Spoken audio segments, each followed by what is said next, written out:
নমস্কার শ্রোতা বন্ধুরা, আশা করি সকলে সুস্থ আছেন, আনন্দে আছেন। এখন চলছে চৈত্র মাস, তাই আমার একটি প্রিয় গল্প চৈত্রের মেয়ে, এই ছোট গল্পটি ঋতুধারা মনোরমা সাধু ইউটিউব চ্যানেলে আপনাদের সঙ্গে ভাগ করে নিচ্ছি। চৈত্রের মেয়ে গল্পটি লিখেছেন প্রখ্যাত লেখক প্রচেত গুপ্ত। আসুন শোনা যাক চৈত্রের মেয়ে। আমি থমকে দাঁড়ালাম। বেলফুলের গন্ধ না? চৈত্র মাসের এই কড়কড়ে দুপুরে গড়িয়াহাটের মোড়ে বেলফুলের গন্ধ কোথা থেকে আসছে? আমি চোখ বন্ধ করে জোরে শ্বাস নিলাম। আশপাশের কোনো বাড়িতে কি বেলফুলের গাছ আছে? সেখানে ফুল ফুটেছে? আচ্ছা, ফুলওয়ালা বসেনি তো, কিন্তু তাতেই বাকি। বেল সন্ধেবেলার ফুল, এই ভর দুপুরে তার গন্ধ কোথা থেকে আসবে? নিশ্চয় আমার কোনো ভুল হচ্ছে। আমি চোখ বোঝা অবস্থাতেই বারবার শ্বাস নিতে লাগলাম। হ্যাঁ, বেলফুলের গন্ধই বটে, স্নিগ্ধ অথচ তীব্র, সঙ্গে ভেজা ভাব। বেল, টগর, জুঁই ফুলে এই ব্যাপারটা আছে। ওদের গন্ধে সবসময় একটা ভেজা ভাব থাকে, মনে হয় এই মাত্র বৃষ্টিতে ভিজছিল। চোখ বুজে ফুলের গন্ধ নেওয়ার এই অদ্ভুত থিওরি আমার নয়, রেবার সব পরিচয় এখানে দেওয়া যাবে না। কিছু গোপন ব্যাপার আছে, তার অনুমতি ছাড়া সেই গোপন ব্যাপার বলে দেওয়া ঠিক নয়। শুধু এইটুকু বলতে পারি, পৃথিবীর সেরা 10 মহিলার লিস্ট তৈরির যে কাজ চলছে, সেখানে রেবার নাম থাকবে। সে এতই ভালো মেয়ে যে কোনো কোনো সময়ে তার সান্নিধ্যে অস্বস্তি হয়। সেই কারণে মাঝে মধ্যেই আমি তাকে এড়িয়ে চলি। তার কাছে যাব বলে যাই না। ফোনে কথা বলতে বলতে লাইন কেটে দিই, অথচ সব সময়েই মনে হয় রেবার কাছে যাই, গিয়ে বকবক করি বা চুপ করে থাকি দীর্ঘ সময়। পাশে বসে থাকি বা পাশাপাশি হাঁটতে হাঁটতে দুজনে এমন কোনো জায়গায় চলে যাই যেখানে যাব বলে বাড়ি থেকে বের হইনি। কখনো কখনো রেবার বাড়ির গেট পর্যন্ত গিয়ে ফিরে আসি, মনে হয় এটা রেবার বাড়ি নয়। আসলে রেবা নামে কেউ নেই, সে আমার হ্যালুসিনেশন, বিভ্রম। মানুষ বিভ্রম থেকে বেরিয়ে আসতে চায়, আমি রেবার বিভ্রমকে যত্ন করে টিকিয়ে রাখি, তার সঙ্গে উল্টো ব্যবহার করি। তবু রেবা আমার ওপর রাগ করে না। চমৎকার মেয়েদের এই এক সমস্যা, তারা চট করে রাগ করতে পারে না। একদিন কোনো এক ফ্লাওয়ার শোতে দুজনে ঢুকে পড়েছিলাম। শীতের শেষ বিকেলে খানিকটা এলোমেলো ঘোরার পর রেবা বলল, সাগর, একবার চোখ বোঝো। আমি অবাক হয়ে বললাম, চোখ বুঝবো কেন? চোখ বুঝবো কেন? চোখ বুঝে ফুল দেখব কি করে? রেবা হেসে বলল, ফুল অনেক দেখা হয়েছে, এবার চোখ বুঝলে একটা মজা হবে। কি মজা? ফুলের গন্ধ পাবে। আমি আরও অবাক হলাম। ফুলের গন্ধ পাবো মানে? চোখ খুলেও তো পাচ্ছি, এই তো গোলাপের গন্ধ পাচ্ছি। আহ, কি সুন্দর! রেবা আমার হাত ধরে বলল, পুরো পাচ্ছ না, অর্ধেক পাচ্ছ। পৃথিবীর সব গন্ধই চোখ খুলে পাওয়া যায়, একমাত্র ফুলের গন্ধ পুরো পেতে গেলে চোখ বুঝতে হয়। সাগর, তুমি রাজা বাদশাদের ছবি দেখনি? অয়েল পেন্টিংয়ে দেখবে তারা হাতে ফুল নিয়ে চোখ বুজে গন্ধ শুকছেন। আমি এবার না হেসে পারলাম না। রেবা, আমি রাজা বাদশাহ স্টাইলে চলবো কেন? আমি কি রাজা বাদশাহ? আমি একজন অতি তুচ্ছ যুবক। টিউশন, প্রুফ দেখা আমার ব্যবসা। অলস হওয়ার কারণে সেই ব্যবসা সর্বদাই লোকসানে চলে। বাড়ি ভাড়া 3 মাস বাকি। রাস্তার হোটেলে মাসকাবারি খাওয়ার সিস্টেম, সেখানেও ধার। তুমি যদি মাঝে মধ্যে লুকিয়ে ধারের খাতা ক্লিয়ার না করে দিতে, তাহলে সিস্টেম ব্রেক করত। আমি পড়তাম বিরাট বিপদে। এরপরেও আমি রাজা বাদশাহ স্টাইলে চললে সবাই হাসবে। আমি চলবো ভিখিরি স্টাইলে। তুমি যদি ফুল হাতে কোনো ভিখিরির তৈলচিত্র দেখতে, তাহলে তোমার অন্য অভিজ্ঞতা হতো। দেখতে ভিখিরিটি মুগ্ধ নয়নে বড় বড় চোখে গোলাপের দিকে তাকিয়ে আছে, যেন বলছে, হায় ঈশ্বর, পৃথিবীতে এমন সুন্দর জিনিসও আছে। কই, কেউ তো কখনো আমার হাতে দেয়নি। দুর্ভাগ্যের কথা কি জানো রেবা? শিল্পী যখন ভিখিরির ছবি আঁকেন, তখন তার হাতে গোলাপ দেন না, দেন ভাঙা ভিক্ষাপাত্র। হতদরিদ্র মানুষও যে ফুলের সৌন্দর্যে মুগ্ধ হতে পারে, তা আমাদের অজানাই থেকে গেছে। আমার সঙ্গে কখনো যদি কোনো শিল্পীর আলাপ হয়, তাহলে অবশ্যই তাকে ফুল হাতে ভিখিরি আঁকার জন্য অনুরোধ করব। অন্য কেউ হলে আমার এই হাবিজাবি ভাষণে গুরুত্ব দিত না। রেবা দেয়, বলল, তুমি রাজা না হতে পারো, কিন্তু আমি যতক্ষণ তোমার পাশে থাকি নিজেকে রানী বলে কল্পনা করি। তুমি আমাকে মূল্য না দাও, আমার কল্পনাকে অবশ্যই মূল্য দেবে। সুতরাং তুমিও রাজার মতো আচরণ করো। নাও, চোখ বুজে জোরে শ্বাস টানো। এরপর আর তর্ক করা অর্থহীন।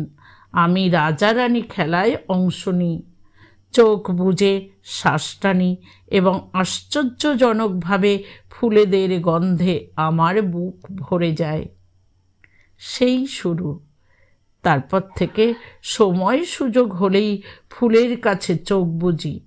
তবে কখনো ফুটপাথে দাঁড়িয়ে এই কাণ্ড করিনি, আজ করছি, যদিও আমার খুব তাড়া আছে। আবার বেল ফুলের গন্ধ ছেড়ে যেতেও ইচ্ছে করছে না। গন্ধটা এমনি হলে একটা কথা ছিল, কিন্তু গন্ধ এমনি নয়, এর মধ্যে রহস্য আছে। গন্ধের উৎস বোঝা যাচ্ছে না, এটাই বেশি টানছে। দার্শনিকভাবে নিজেকে বোঝাতে চেষ্টা করলাম, ওরে, তোকে যেতেই হবে। পৃথিবীর নিয়মটাই এরকম, যাকে ছাড়তে ইচ্ছে করে না তাকে ছাড়তে হয় সবার আগে। চোখ খুললাম চাপা হুঙ্কারে। এই যে মশাই, চোখ বুজে ফুটপাথের মাঝখানে দাঁড়িয়ে কি করছেন? পুলিশ, খাকি প্যান্ট, জামা, কোমরে বেল্ট, মাথায় টুপি। টুপির অবস্থা ভালো নয়। ছোকরা পুলিশটির চেহারা চিমসে, কিন্তু হম্বিতম্বি বিরাট। ঠোঁটের কোনায় গুন্ডাদের মতো তেড়চা হাসি। মাথা ঘুরিয়ে দেখলাম রাস্তার ওই পাশে আরও কয়েকজন আছে। বেঞ্চ পেতে বসে আছে ছড়িয়ে ছিটিয়ে। পাশে রেডিও, এফএমে লো ভলিউমে গান বাজছে, রবীন্দ্রনাথের গান। বসে আছি, হে কবে শুনিব তোমার বাণী, কবে বাহির হইব জগতে, মোমো জীবন ধন্য মানি। বাহ, খুবই উচ্চাঙ্গের পুলিশ। চিনতে পারলাম, এরা হলো পুলিশের বিশেষ বাহিনী। কলকাতা শহরের ফুটপাথ পরিষ্কার রাখে। হকার, ভবঘুরে, ভিখিরি দেখলেই মারশালাকে, ধরশালাকে বলে তেড়ে আসে। ফুটপাথ ঝকঝকে তকতকে থাকে, সবাই খুশি হয়। কি হলো ভাই, ফুটপাথের মাঝখানে দাঁড়িয়ে আছো কেন? কথা বলতে অসুবিধে হচ্ছে নাকি এখনো কথা ফোটেনি?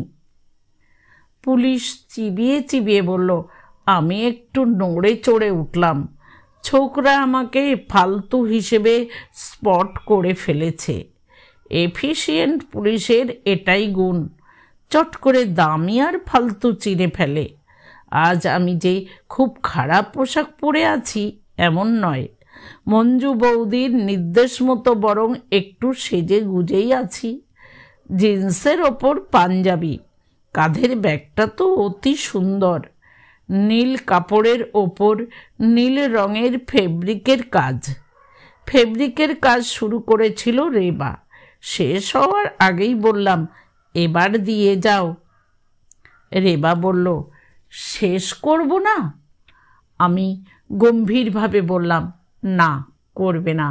শেষ না করা জিনিস শেষ করা জিনিসের থেকে বেশি সুন্দর। দেখবে, আধখানা ছবি, আধখানা গান, আধখানা পড়া বই আমাদের খুব প্রিয়। ওদের জন্য মন কেমন করে। রেবা আমার কথায় একমত হয়ে ব্যাগ দিয়ে দিল। আমি সেই শেষ না করা ব্যাগ নিয়েছি।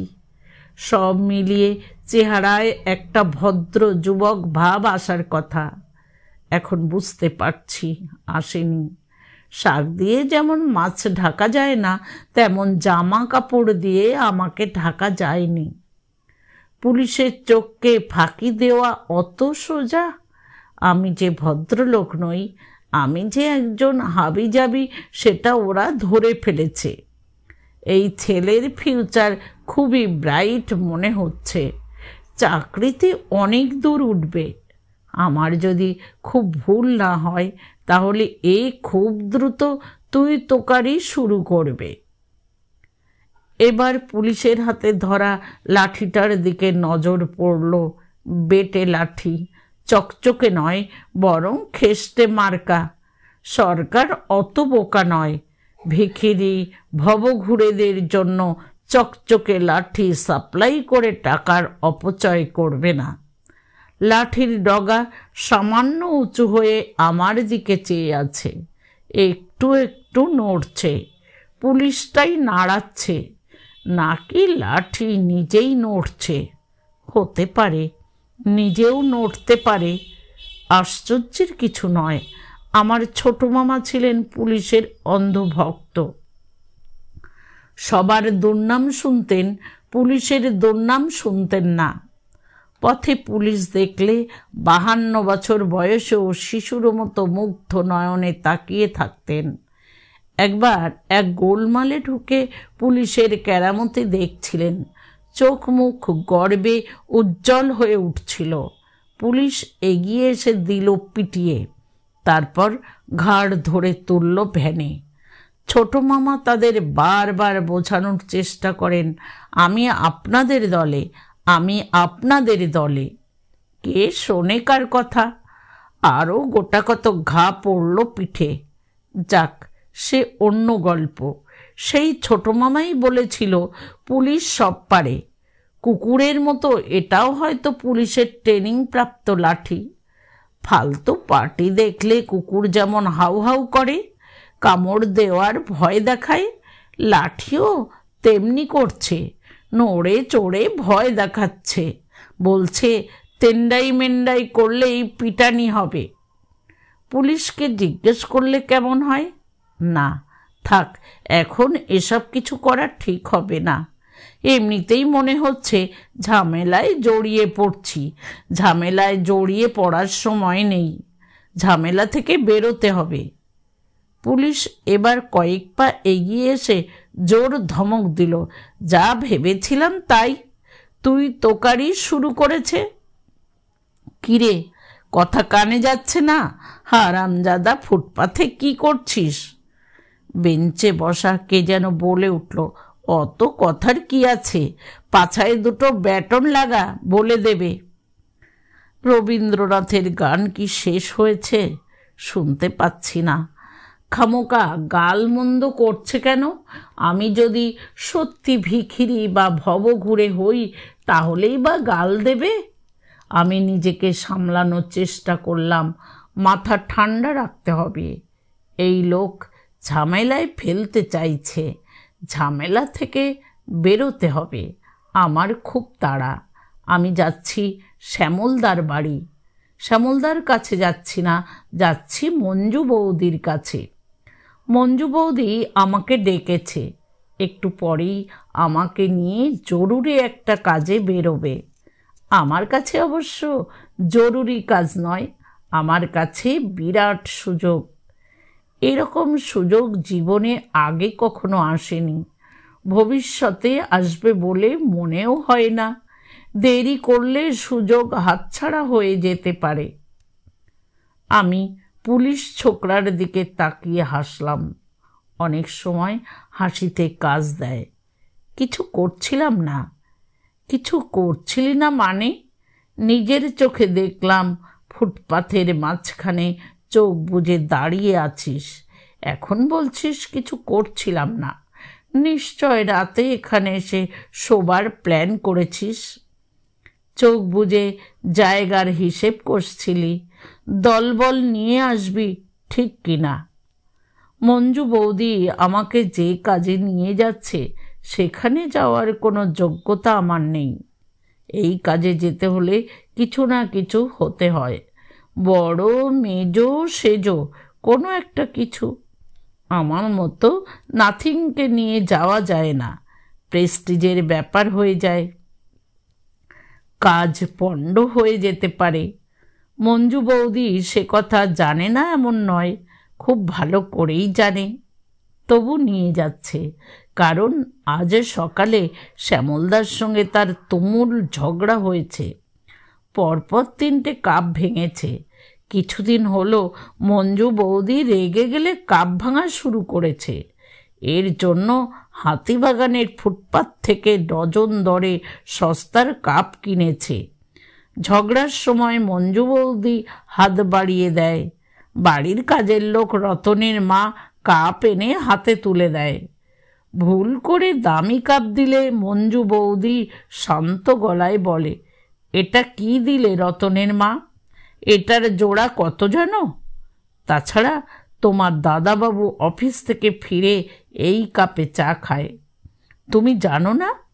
এতদিন কাজ করে এই ভুল তোমার হয় কি করে? যাও কাপ বদলে আনো, দেখবে ওপরের তাকে ডান দিকে সাজানো আছে, সাবধানে নামাবে, হাত থেকে পড়ে ভেঙে না যায়।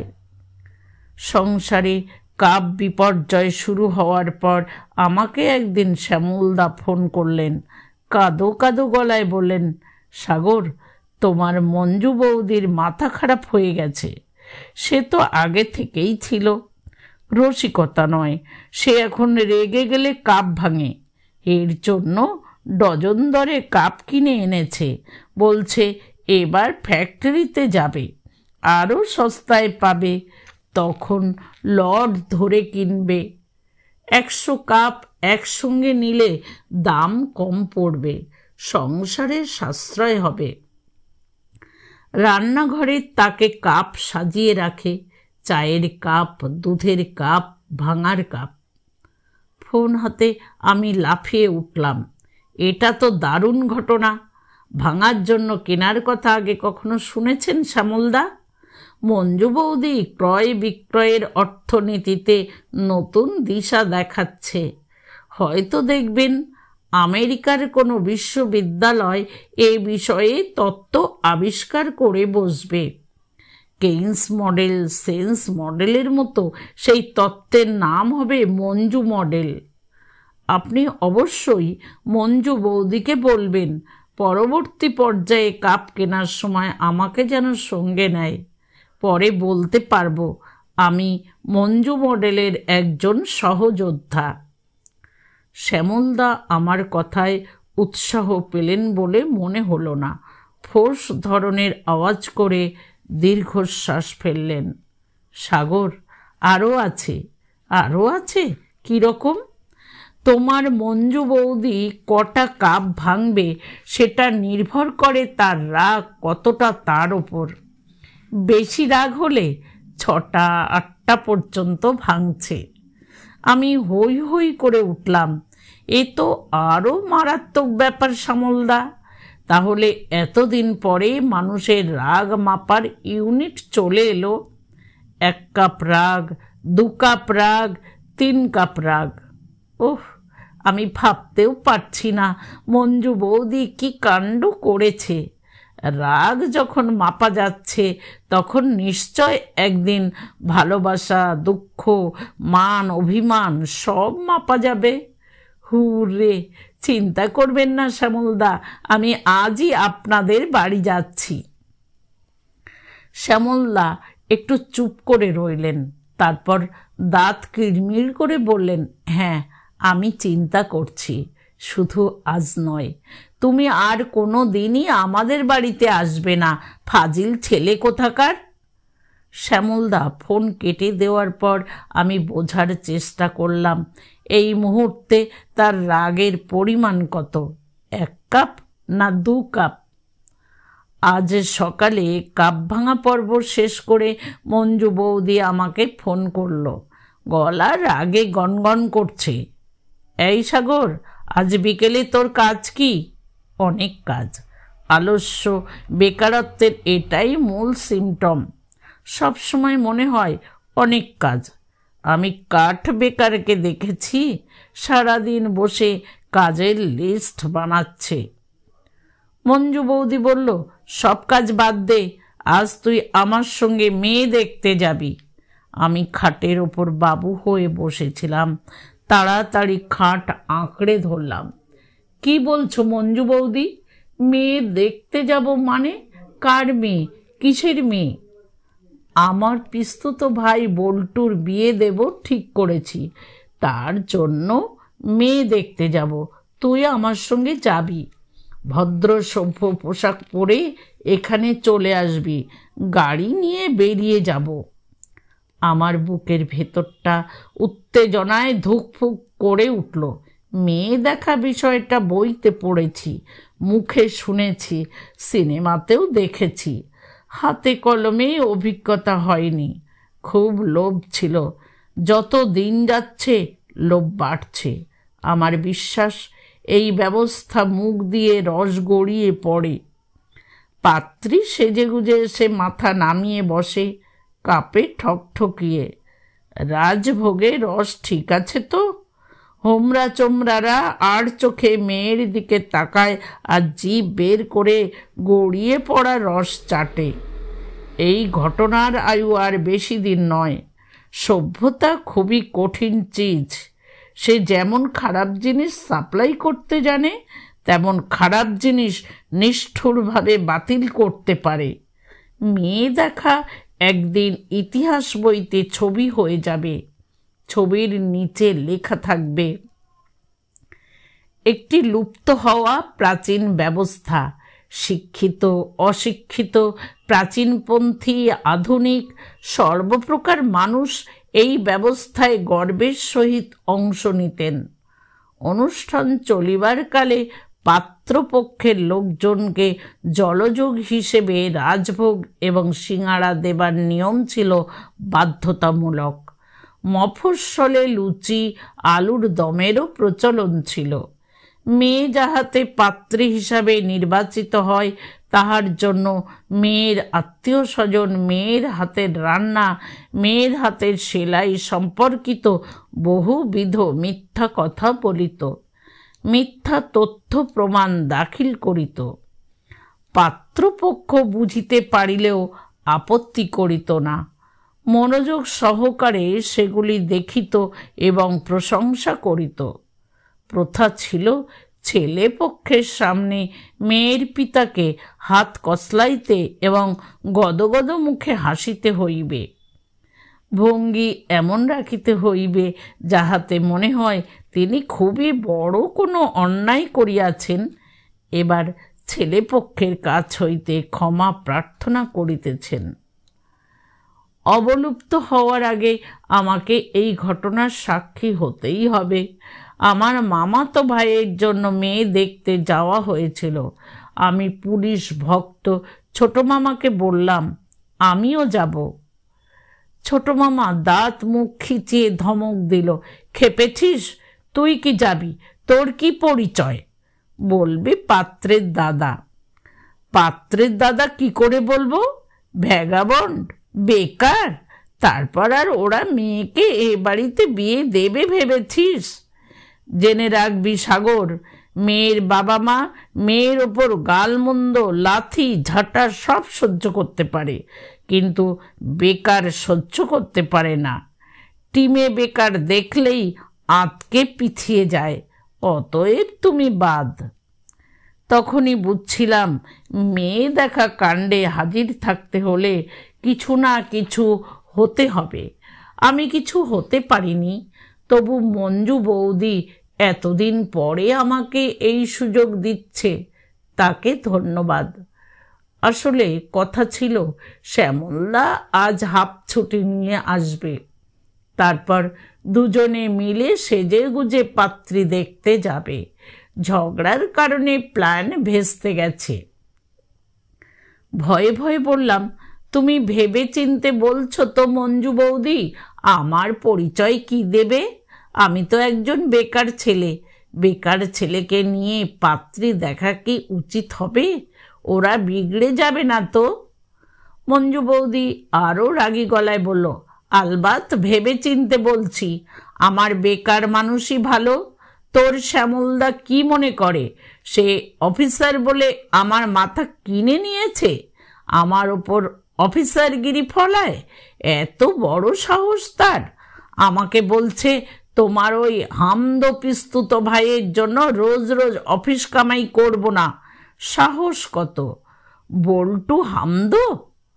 হামদো জানি না মঞ্জু বৌদি, মনে হচ্ছে শব্দটা মামদো ভূতের থেকে এসেছে। যদি বলো ডিকশনারি কনসাল্ট করতে পারি। ঠিক আছে, জানতে হবে না, তুই দেরি না করে চলে আয়। আমি খুশি হয়ে বললাম, বল্টু কি আমাদের সঙ্গে যাবে মঞ্জু বৌদি? না, শুধু আমি আর তুই যাব। বল্টুর মেয়ে দেখা হয়ে গেছে, মেয়ে তার খুবই পছন্দ। ওরা দুজন একদিন বেরিয়েছিল, ট্যাক্সি করে গঙ্গার পাড়ে ঘুরেছে। আমি আজ ফাইনাল দেখব, তারপর টিক দেব। মঞ্জু বৌদি, আমার একটা প্রশ্ন ছিল। মঞ্জু বৌদি বিরক্ত গলায় বলল, তোর আবার কিসের প্রশ্ন? বল্টুর মেয়ে পছন্দ হয়েছে, কিন্তু মেয়ের কি বল্টুকে পছন্দ হয়েছে? মঞ্জু বৌদি থমথমে গলায় বলল, তোর জেনে কি হবে? এই রে, মঞ্জু বৌদি চটে গেল নাকি? আমি হেসে ম্যানেজ দেওয়ার চেষ্টা করলাম, না কিছু হবে না, আসলে একটা হোমওয়ার্কের মতো করে নিতে চাইছিলাম। মেয়ে দেখার ব্যাপারে আমার তো কোনো এক্সপিরিয়েন্স নেই। হোম আউট কোনো ওয়ার্কই করতে হবে না, ওখানে গিয়ে মুখ টিপে বসে থাকবি, একটা কথাও বলবি না। আমি যা বলবো মাথা নাড়বি, যদি জিজ্ঞেস করে তাও বলবি না, গাধা কোথাকার। মঞ্জু বৌদি ফোন কেটে দিল। আমার এ প্রশ্ন করার কারণ আছে, আমি শুনেছি মঞ্জু বৌদির এই হামদোপিস্তুত ভাইটি অতিমাত্রায় বদ ছেলের জন্য মেয়ে ফাইনাল করতে যাওয়াটা অতিরিক্ত আকর্ষণের। আমি এখন সেখানেই যাচ্ছি, মাঝখানেই এই পুলিশের ঝামেলা। ছোকরা আমার আরও কাছে এগিয়ে এলো, লাঠি বাগিয়ে বলল, কিরে মুখ খুলবি নাকি অন্য ব্যবস্থা করব? এক রাত লক আপে থাকলে ফুটপাথে রাত কাটানোর প্ল্যান বেরিয়ে যাবে। জামা প্যান্ট তো ভদ্রলোকের মতোই পরেছিস, চুরির মাল নাকি? আমার খুব বলতে ইচ্ছে করছে, ভাই এই ফুটপাত কি আপনার ঠাকুরদা বানিয়েছেন? যদি বানিয়ে থাকেন তাহলে আসুন আমরা একটা ফলক বসাই। অন্য সময় হলে বলতাম, কিন্তু এখন বললে ঝামেলা বাড়বে, রাগলে চলবে না। অন্য পথ নিতে হবে, সাগরের পথ। মিটিমিটি হেসে বললাম, ভাই একটা অদ্ভুত ঘটনা হয়েছে, সেই কারণেই ফুটপাতে থমকে দাঁড়িয়েছি। পুলিশ ভুরু কোঁচকালো, বিশ্বাস করছে না। কি ঘটনা? আপনি একটু এগিয়ে আসুন, তাহলেই ঘটনা বুঝতে পারবেন ভাই। আমার ধারণা আর কিছুক্ষণের মধ্যে বহু মানুষ এখানে এসে জড়ো হবে। পুলিশ হোক আর মিলিটারি হোক, বয়স তো কম, বুদ্ধিও বেশি নয়। ছেলেটা আমার কথায় ঘাবড়ালো। এবার আর শুধু ভুরু নয়, চোখ মুখ কুঁচকে গেল। মনে হলো আমাকে উন্মাদ ঠাউরেছে। বলল, মানুষ জড়ো হবে মানে? কি হয়েছে? আমি হাসি মুখে বললাম, চৈত্র মাসের ভর দুপুরে গড়িয়াহাটের মোড়ে যা হওয়ার নয় তাই হয়েছে। বেলফুলের গন্ধ পাওয়া যাচ্ছে। এরপরেও মানুষ জড়ো হবে না? জানাজানি হলে অবশ্যই জড়ো হবে। পুলিশ ছোকরা এবার বেশি ঘাবড়ালো। দ্রুত কয়েক পা পিছিয়ে গেল। বিড়বিড় করে বলল, বেলফুল, ফুলের গন্ধ? আমি বড় করে হাসলাম। কেন ভাই, ফুলের গন্ধ কাকে বলে জানো না? রবীন্দ্রনাথের গান শোনো, অথচ ফুলের গন্ধ কি জানো না? কি ফুল ঝরিল বিপুল অন্ধকারে, গন্ধ ছড়ালো ঘুমের প্রান্ত পারে। শোনোনি? এবার ছোকরা আমাকে ভয় পাচ্ছে। পুলিশ যখন বড় লোকে ভয় পায়, সেই ভয় সামলে নিতে জানে। ফালতুদের বেলায় ঘটনা ঘটে অন্য। ভয় মাথায় চড়ে বসে। ভয় বাড়িয়ে দিতে আমি হাত বাড়িয়ে দিলাম। ভয় করছে? মুচকি হাসলাম। পুলিশ আরও ছিটকে গেল। আমিও এগিয়ে গেলাম। বেঞ্চে বসা বাকিদের দিকে গলা তুলে বললাম, ভাই সব, আপনারাও আসুন ভাই, সবাই মিলে চমৎকার জিনিস উপভোগ করা যাক। ভিড় হয়ে গেলে চান্স পাবো না। তার আগেই ফুটপাথে কিছুক্ষণ চোখ বুজে দাঁড়িয়ে যান। পুলিশ এবার লাঠি বাগিয়ে নিরাপদ দূরত্ব থেকে চিৎকার করে উঠল, যা ভাগ, ভাগ এখান থেকে, যত সব পাগলের কারবার, পালা বলছি, নইলে কিন্তু। আমি আর দেরি করলাম না। এটাই সুযোগ। হনন করে হাঁটতে লাগলাম। আমি নিশ্চিত কিছুক্ষণের মধ্যেই পুলিশ বাহিনী ফুটপাথের ওই জায়গায় এসে চোখ বুজে দাঁড়াবে। বেলফুলের গন্ধ খুঁজবে। গন্ধ কি পাবে? কে জানে, রহস্যময় গন্ধ হয়তো ওদের সঙ্গে আরও রহস্য করবে। মেয়ে দেখা অনুষ্ঠান থেকে মঞ্জু বৌদি আমার নাম কেটে দেয়নি তো? ট্রেন ছুটছে। আমি তৃণাঞ্জনীকে নিয়ে পালাচ্ছি।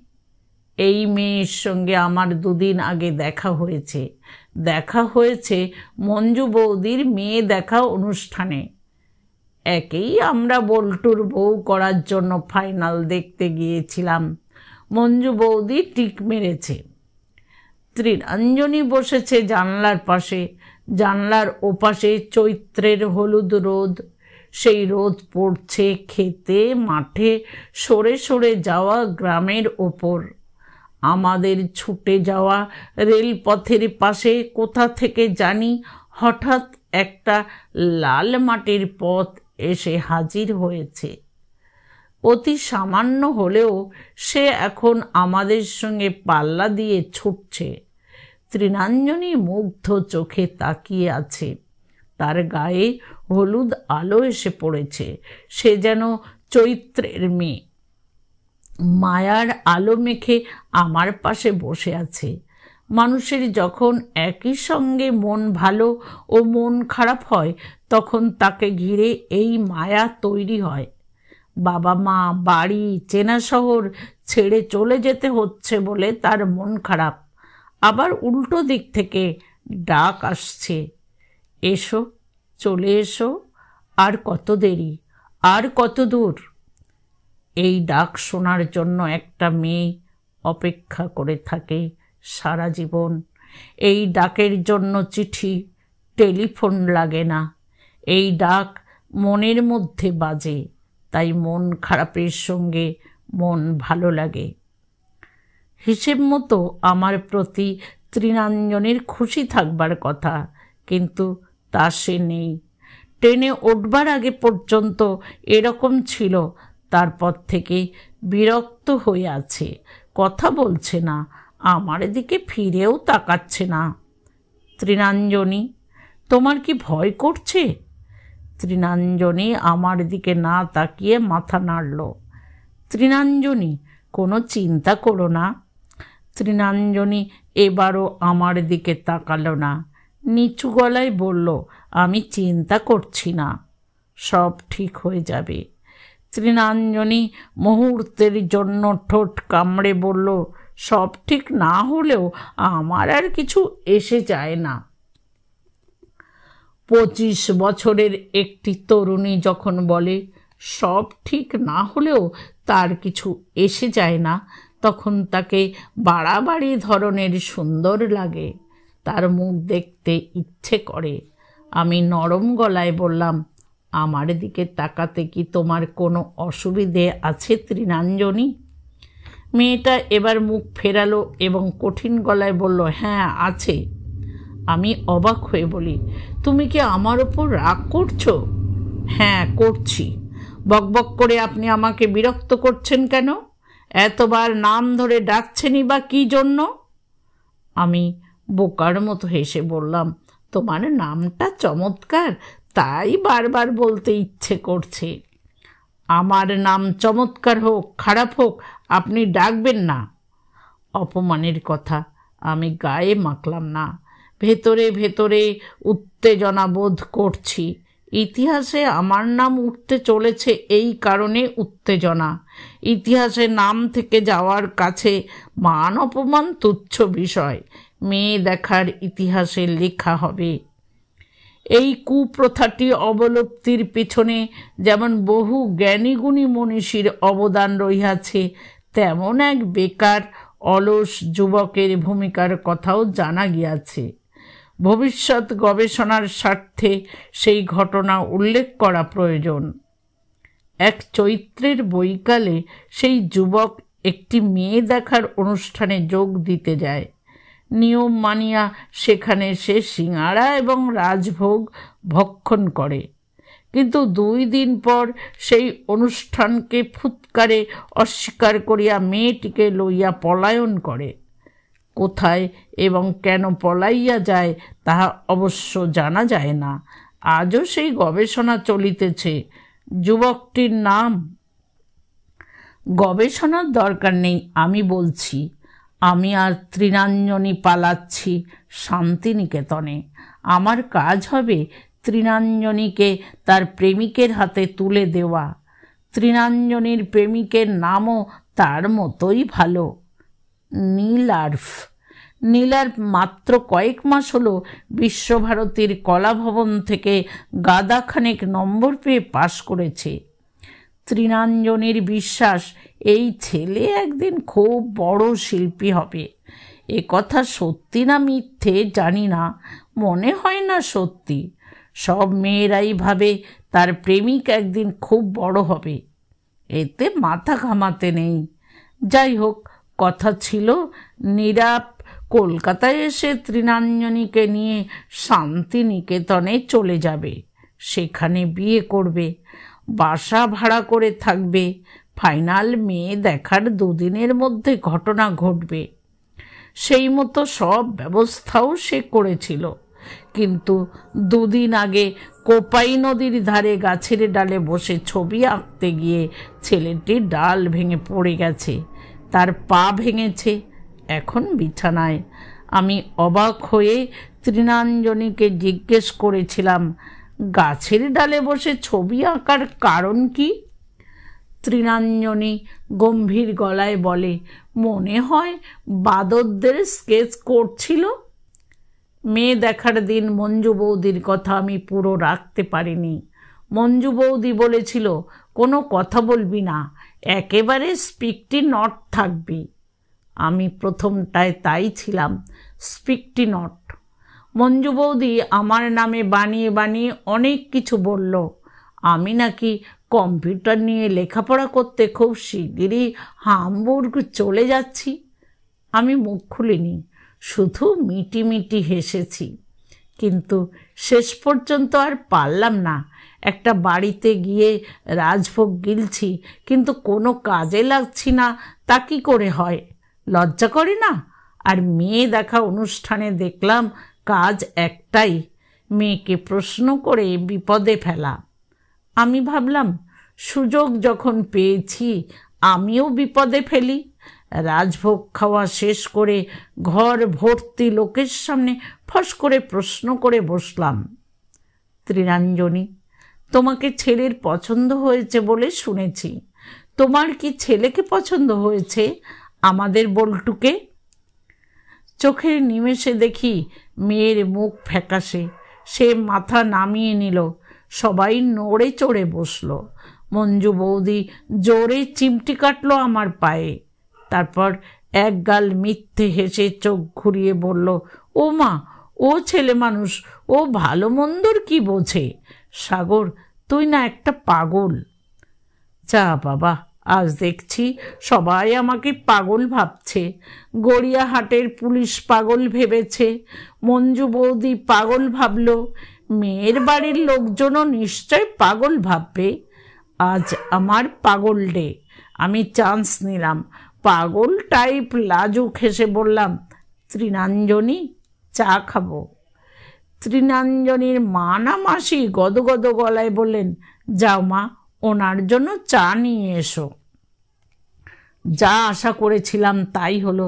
চায়ের কাপের তলায় ত্রিনাঞ্জনীর মোবাইল নম্বর লেখা কাগজের টুকরো চলে এলো। কে বলে মেয়ে দেখা অনুষ্ঠান ভালো নয়? অনুষ্ঠান না থাকলে এমন বুদ্ধিমতী মেয়ের সঙ্গে আমার কখনো দেখা হতো?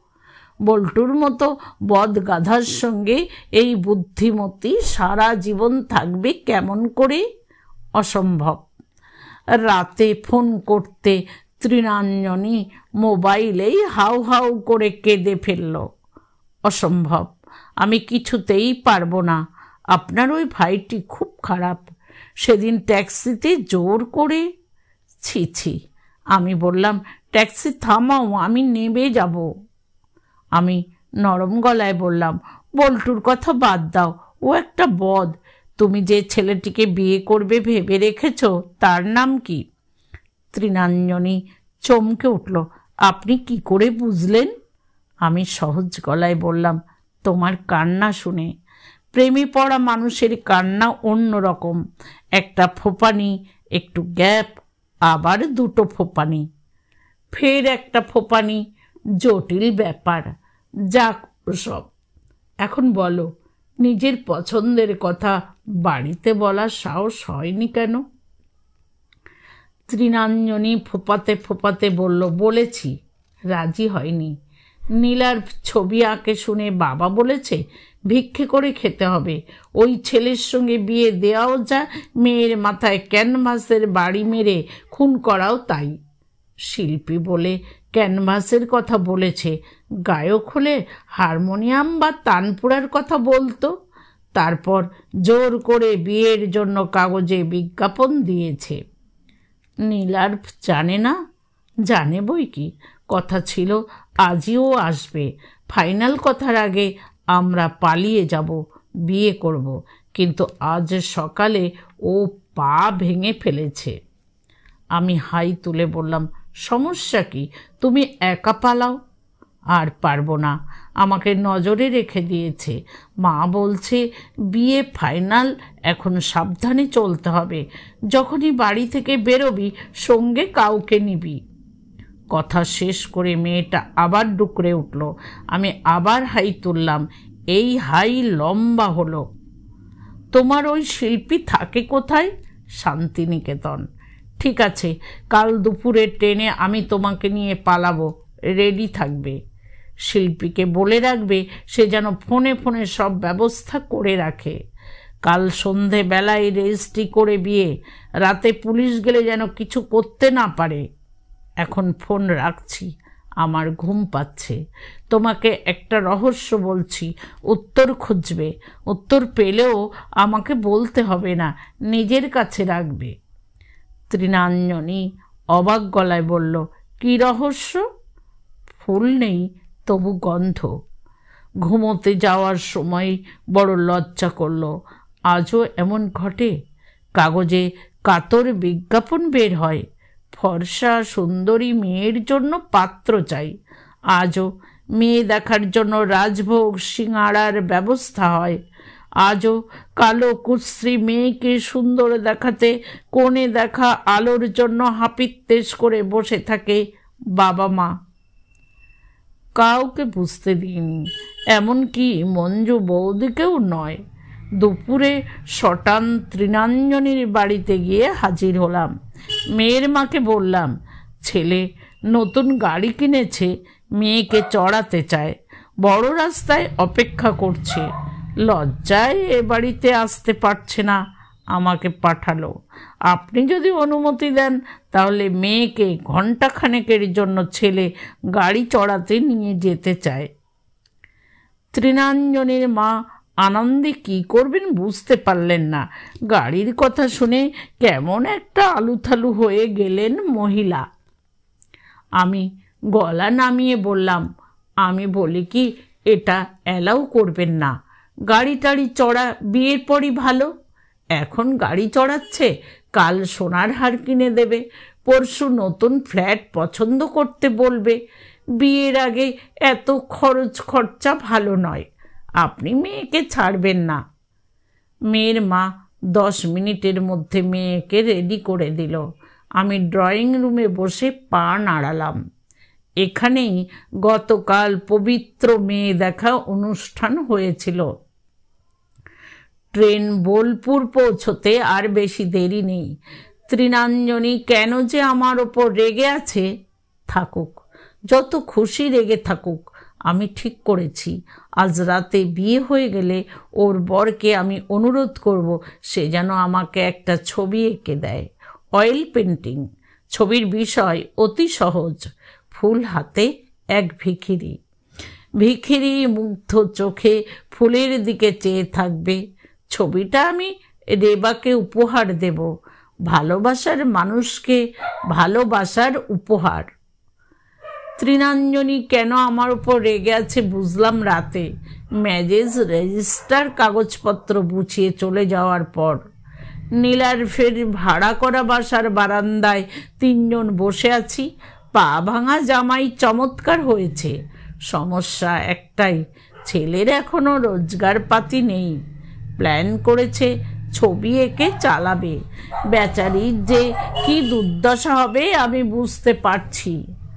চৈত্রের তারা ভরা আকাশ শান্তিনিকেতনের ওপর ঝাঁপ দিয়েছে। চাঁদ কি উঠেছে আজ? হাওয়ায় ঠান্ডা ঠান্ডা ভাব। বোধহয় অনেক দূরে কোথাও ঝড় দিয়েছে, বৈশাখ আসছে।